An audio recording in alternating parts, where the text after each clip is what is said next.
Hello everyone, welcome back into this channel, and in this video I would like to show you the way how to delete TikTok playlist on iPhone. So the first thing you have to do now is just go open your TikTok, and after that just sign in into your TikTok account. And whenever you go open the TikTok, sometimes you will be bring into the home section, but to delete the TikTok playlist you just need to jump into your profile.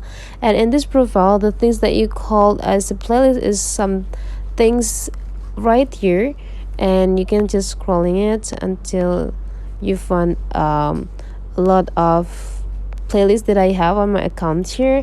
And to delete the playlist, you just need to go click the specific playlist that you want to delete.